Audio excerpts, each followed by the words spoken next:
रायगड महाराष्ट्रासह देश विदेशातील ताज्या बातम्या पाहण्यासाठी मॅक्स इंडिया लाईव्ह चॅनलला सबस्क्राईब करा आणि बेल आयकॉन दाबायला विसरू नका.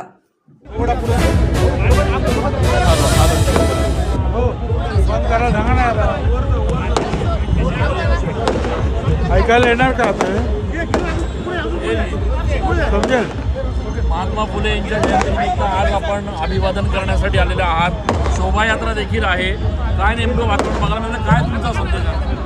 नाही, आज सकाळी महात्मा फुल्यांच्या वाड्यावर महात्मा फुले सावित्रीबाई फुले यांना आम्ही आदरांजली अर्पण केली. माझ्याबरोबर नामदार चंद्रकांत दादा पाटील होते आणि इतर अनेक जे आहे प्रमुख मंडळी, राजकीय मंडळी, सामाजिक मंडळी यांनीसुद्धा जे आहे महात्मा फुले सावित्रीबाई फुले आणि त्यांच्या वाड्यावर येऊन त्यांना आदरांजली अर्पण केली. आणि नंतर तिथून जे आहे पुण्याहून मी आता इथे आलो. नाशिकमध्ये आपण पाहिलं की जे महात्मा फुले सावित्रीबाई फुल्यांचे भव्य अर्धपुतळे आहेत त्यांना आपण आदरांजली अर्पण करून आता ही मिरवणूक जी आहे निघालेली आहे. साहेब, आज महात्मा फुलेंची जयंती आहे.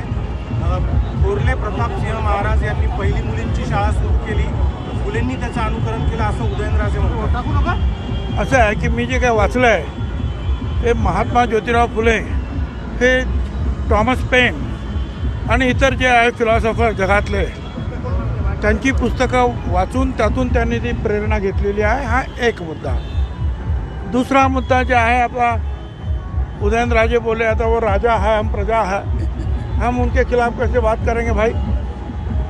पण मला एक माहिती आहे, पूर्वीचे राजे रजवाडे आपल्या घरातील मुलांना शिकवण्यासाठी राजवाड्यामध्येच व्यवस्था करत होते.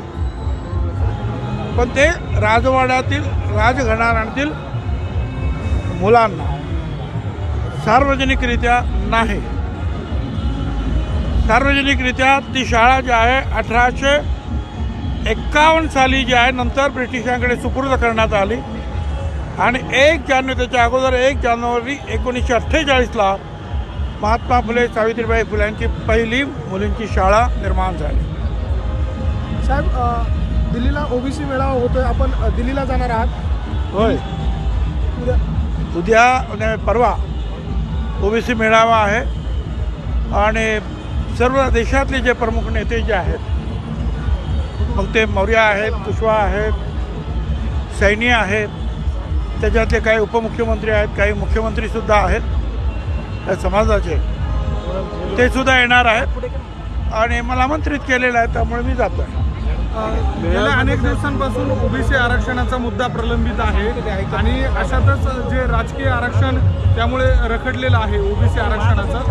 आता ती सध्या ही केस जी आहे ही सुप्रीम कोर्टामध्ये आहे आणि आम्ही स्वतः समता परिषदेच्या माध्यमातून सुद्धा सुप्रीम कोर्टामध्ये वकील उभे केलेले आहेत आणि आमची मागणी एक आहे, तुम्ही आत्ता निवडणूक घ्या, उद्या घ्या, परवा घ्या, पावसात घ्या, उन्हात घ्या, आम्हाला त्याच्याशी कर्तव्य नाही. आमचं जे आरक्षण जे आहे ओबीसीचं ते आरक्षण जे आहे कायम राहिलं पाहिजे. ओके सर, धन्यवाद. Thank you sir.